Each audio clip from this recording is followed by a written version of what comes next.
Roll call. Council at large Cummins. Here. At large Postian. Here. Ward number 1 Hembry. Here. Ward number 2 Helm. Here. Ward number 3 McNeil. Here. All right. Pledge of allegiance. I pledge allegiance to the flag of the United States of America, and to the republic which stands one nation under God, indivisible, with liberty and justice for all. All right. So to the agenda, there are no changes to the agenda. I will ask for a motion to approve. Cummins with the first. Second. And Helm with the second. Cummins, Yes. Postian, Yes. Hembry, Yes. Helm, Yes. McNeil. Yes. Yes. All right. We'll move on to the communications. I'll open it up to the floor if anybody would like to speak. Seeing that there is no one, I shall close that portion of the meeting and we'll move down to the consent agenda.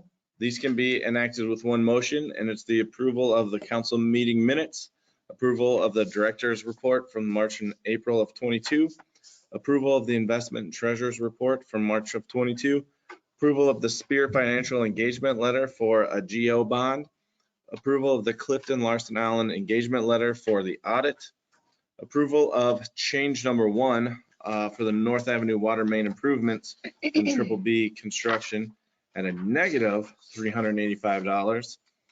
And then approval of pay application number 3 with the North Avenue water main improvements to Triple B construction. The cost of $68,900 or $594.75. Approval of increasing the employee health insurance monthly contributions. Finally, the approval of the claims register, which includes claims paid under the current purchase policy. Do any of those need to be pulled out? Could you repeat that? Took a while. Took a while. I had the day off today, so I'm just now getting into motion here. All right. So seeing there are none are, is there a motion to enact all of these? I will make a motion. Cummins with the first Second. and Postian with the second. Postian, Yes. Hembry, Yes. Helm, Yes. McNeil, Yes. Yes. Cummins. Yes. All right. So next up, we do have a public hearing. It is a public hearing on the plans, specs, and proposed form of contract and the estimate of cost for construction for North Avenue. Do you need a motion to open the public hearing? Motion. Cummins with first Second. and Hembry with the second. Hembry, Yes. Helm, Yes. McNeil, Yes. Yes. Cummins, Yes. Postian. Yes. All right. So the public hearing is open. Ryan, anything? Not coming into the meeting, we haven't had any comments from the public that I'm aware of. All right. Nothing. All right, then there is nothing further on the public hearing. I'd ask for a motion to close the public hearing. Cummins with the first. Oh, sorry, who was it? Helm? Helm with the second. Hembry, Yes. Helm, Yes. McNeil, Yes. Yes. Cummins, Yes. Postian. Yes. All right, moving down to city business. The first resolution that we have is a resolution that sets the time and place for a public hearing for the purpose of soliciting written and oral comments for the city's proposed fiscal year 21-22 budget amendment. Melissa? This resolution is requesting to set the budget amendment public hearing for May 16th at 5:30. Some of the adjustments in the budget include increasing for revenue from FEMA for the derecho and COVID-19 reimbursements, as well as some LOISA revenue that we've got an increase of.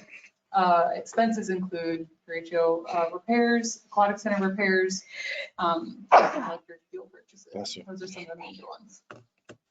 So this is just requesting to set the public hearing for the 16th. All right, a motion to approve this public hearing date. Motion. Cummins with the first and Hembry with the second. Helm, Yes. McNeil, Yes. Yes. Cummins, Yes. Postian, Yes. Hembry. Yes. All right, the second one, it's a resolution that approves the designation of SLFRF funds for the city of Tipton. Melissa?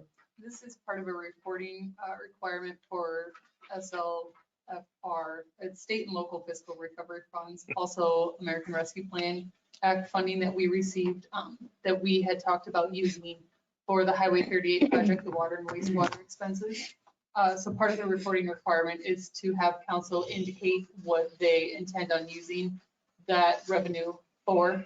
It can be changed, though this doesn't lock you in to that project, but it does give an indication of what you're intending to use it for.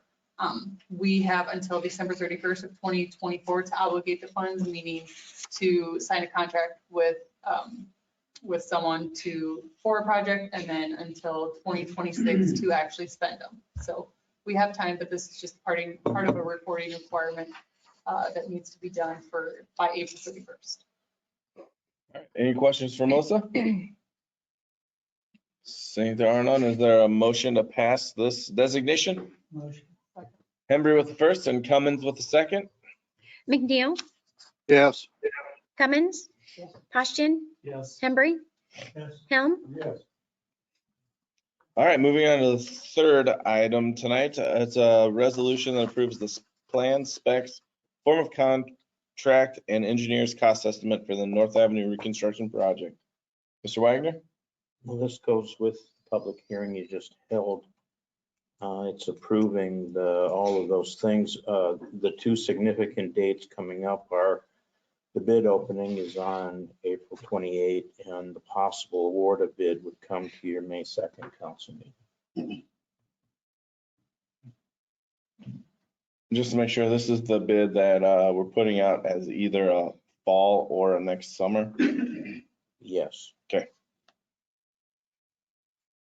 All right.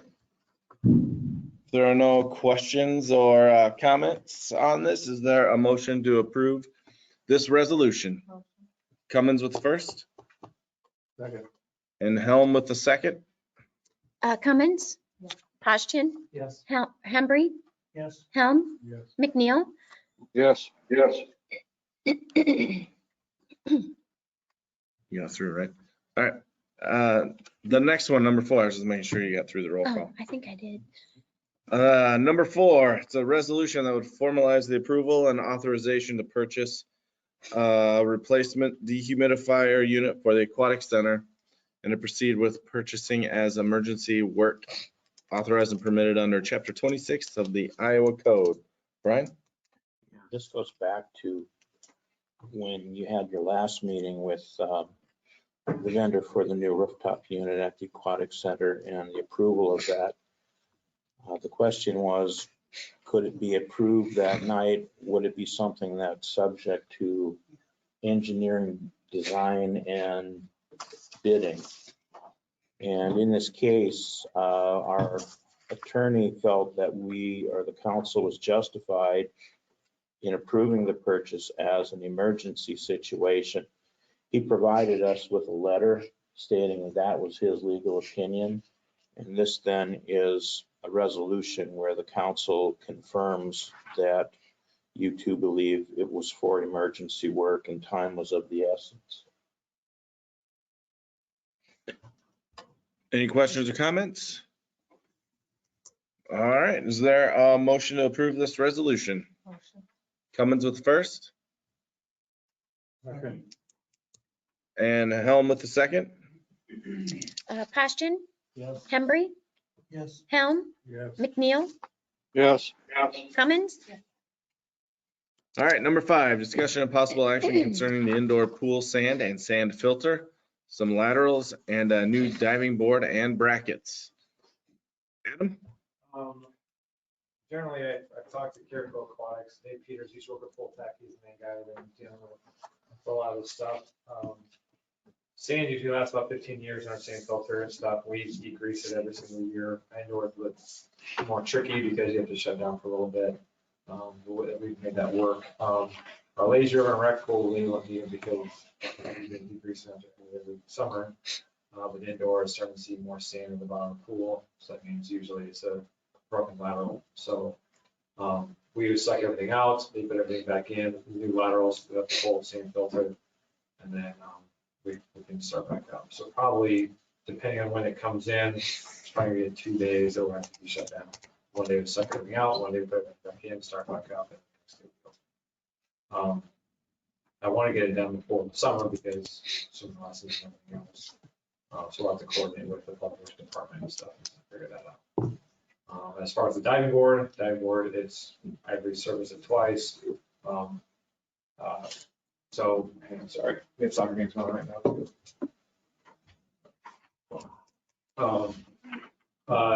Diving board, we resurfaced it twice and now there's a crack in it, so we actually have to make it be usable. That's why we have, we got it up during COVID time, we weren't able to use it, but went back down, we saw there's a crack in it, so we put it right back up, and that's why we disposed of it. So that's what we'll do. I can't get a slide over to the diving board since we can't dive in the pool for competition.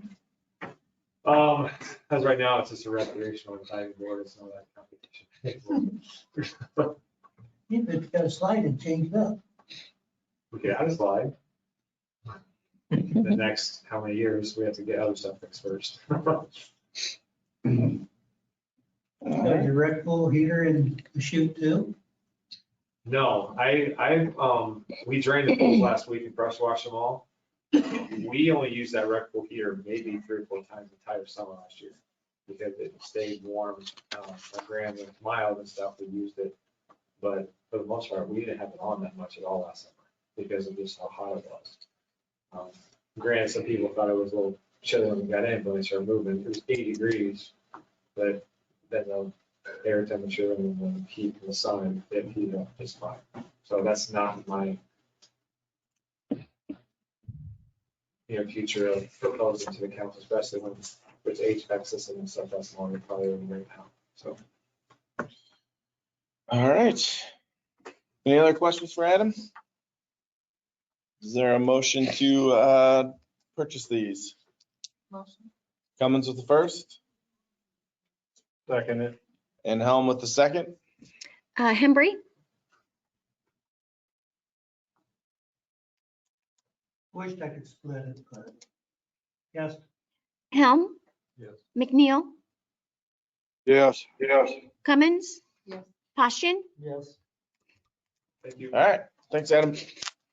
All right. Number 6 is discussion and possible action concerning future road closure this summer for L&B's Poorhouse, which is located at 109 West 6th, between Hardy's entrance and exit. They would like to schedule music on a Saturday or Sunday.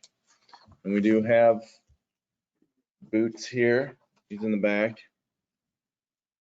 The only thing I would like to add to that is the possibility of Friday afternoon. That's one thing that got left off there. We want that possibility as well. So with this, what are you looking for from, just because you don't really, you do have a couple dates, but they just want to make sure that they could close off the I think at this street, point, we're period. trying to plan ahead and make sure that you guys are okay with that happening so that we can go ahead and schedule people to come in. We didn't want to schedule people without your approval first, and so that's kind of where we are now. Are you looking at stop sign to stop sign pretty much? No, it'd actually be from where Hardy's entrance and exit are, so we're not blocking off either spot there, so just in between. So they can go in and out. So they can go in. Okay. Okay, so they still have access to Hardee's? Yes. And then Oh, when okay. you say, and Friday, like you're saying it would just be one day though? Like you would do a Yes. Friday or a Saturday I or don't Sunday? anticipate, I don't anticipate us doing a multiple day thing. If that were be the case, obviously we would come back and discuss that. I think just a single day, once in a weekend. So, I like it. Yeah. I'm good with I'm it. with it. Getting the ducks in a row. I think it- Yeah, It'd be nothing but good, so. yeah, if you, Hardee's has access, it's not gonna hurt anybody anyway. works it out, Lisa. yes, yeah, if you'd have to, work it out with Chief Dufour as well. Right. But with this, he's got, like I said, a couple dates in here. Would he have to come back for specific dates then? I would think so. Okay. Okay, that's what I told Leslie. And out of courtesy, I would just mention it to Alex and Hardy's too. yeah, absolutely. So when we do come up with dates, do you want us to get that on the agenda each time? I think so. I think you'd have to. So if we wanted a date, it's say the end of next month. When would we be able to? Look at the calendar. May 2nd or May 16th. Yep, May 2nd or May 16th. Yeah, both of our meetings will be before that. That's the only other thing I had to add to that is we are considering, and I apologize, we didn't get this on, some outside seating around the back of the building. And I've kind of talked with Stuart a little bit about this idea. And we wanted to get the approval of the council for the outside seating. And obviously we would follow the ABD rules and whatever you suggest as far as what we need to do to contain the people. Contain them. Please contain those people. They need it. Awesome. That's great though. No, I think it's. Yeah, me too. So then, if we were going to ask for a motion to pass this, it would still have to be a motion that you would come back with those dates. States, correct. I'll make a motion. I second. Caution with first and Helm with the second. Helm, Yes. McNeil, Yes. Yes. Cummins. Yes. Hostjon, Yes. Hembry. Yes. All right, thank you. Thank you very much. Appreciate it. All right, and the last one tonight under city business is follow up on the earmark or the congressionally directed spending Right. application. Yeah, well, it There's a doesn't- floor on this one. this year it doesn't matter because we weren't able to come up with a project that fit their timelines. We were aware of it like only for 2 weeks. I didn't even know it was going to be an annual thing. I thought last year was like a one and done. So if it is going to be annual, we could maybe look toward this time next year. But at the last meeting, I mentioned trying to look at a way to do maybe a renovation to the ambulance building. There were a couple, you have to, in the way they set it up this year, you had to name a federal agency and a program under it that fit what you wanted to do. Well, one of them, there was a USDA possibility for community facilities, but if then you go to the USDA site and there's income qualifications that we don't meet, so a grant there didn't work.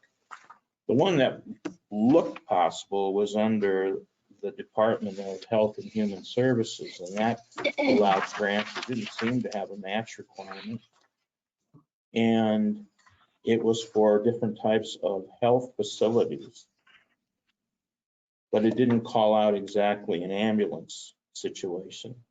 So I asked Congressperson Miller Meek's staff if they could get an opinion on it from the House Appropriations Committee, and they tried, but they haven't gotten an answer, so they didn't get us an answer in time for us to react with an application. So I asked him, I don't know if this would be a next year project or not, but I asked him to try to find out just in case it might be. But this time we just couldn't come up with a project that worked. All right. Thank you for that update. It takes us down to the reports. Mayor's report. I don't have anything this week. Council? Committee? City manager? Not tonight. Department head? I see Steve itching to stand up and he's got his coat stuck to himself. This is where we get tested now. Yeah. All right, Mr. Nash? Thank you. Typically, well, first of all, I think this is just a good time to give you some insight on what we're facing, and most of you folks are facing the same thing with increased costs. We typically put about $25,000 a year from road use tax into crack sealing and seal coat. Years ago, we could get about a block with $1,000 seal coat. I can't remember exactly on the crack seal cost, but all that's gone up. And what I've handed out is a proposal from Telling, and that's who's been doing our seal coat for, I think, as long as I can remember since I've been here. And those costs are about doubled. And we signed a contract last fall so that the oil was locked in at this price. If we didn't, it'd be another 20 cents a gallon, I think. So anyway, I thought it'd be a good idea just to run that by you guys, just to show you why we're not getting all the streets covered in town. This proposal includes well, about 8 or 10 blocks, depends how you measure them. And with the cold patch that goes down to smooth the street out and put the potholes ahead of the seal coat, it's 41,000. That doesn't include the crack sealing that we're gonna have a proposal on from, and it's Manat, but I don't know exactly what their name is down in the Quad Cities. I went around with him a week or so ago, and he hasn't gotten back to me yet on what that would cost on some of our major streets. Plum Street, for example, needs some crack sealing, and Lemon Street, a little, there's different places. But anyway, my point is we're not gonna get as much done as we'd like to do. But we are gonna do something with that 25,000 after July 1st. And we can get this work done in June and pay for it in next fiscal. So if you wanna take a look at your, I think everybody had hopefully there's a map on everybody. Yeah. And most of it's on Lynn Street, and then the street 13th that goes from Cedar up around the corner up to Manassas and Tipton Structural. That is, that's a very heavily truck traffic street, and we haven't done much to that for quite a few years. That could be seal coated again. Part of it would need a double seal coat because of the alligatoring and the way it's coming apart. So I'll have a recommendation once I get the crack sealing quote back and combine with this and see where we want to put that 25,000. And I'll bring that to the table probably next meeting. Any questions on that? This is, did I say it's road use tax? It's not road use tax. Any questions or thoughts on that? I wish I know we all want better streets and more smooth streets. We are getting some.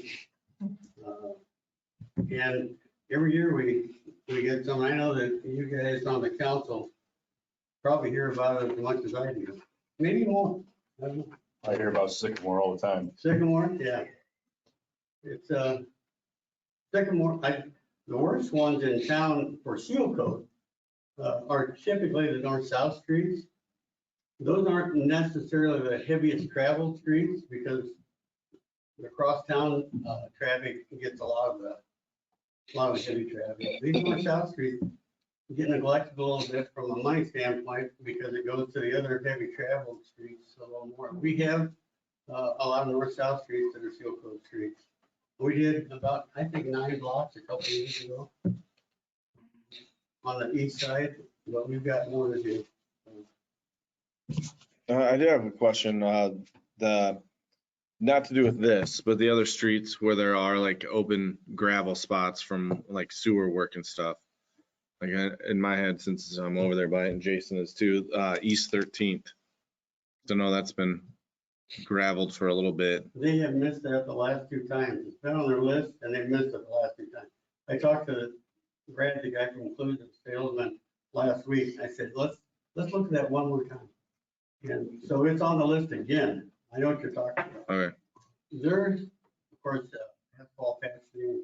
Because I know it's a different, Yet. I know it's a different project, but And those, yeah, that's a good time to explain this though, Brian. Whenever there's a sewer cut or a water main break or there's a street cut out, that has to be patched back. Whoever generated that patch gets to pay for it. So the people, that homeowner will pay for putting that street back, along with the big gutter. That's how we do business with that.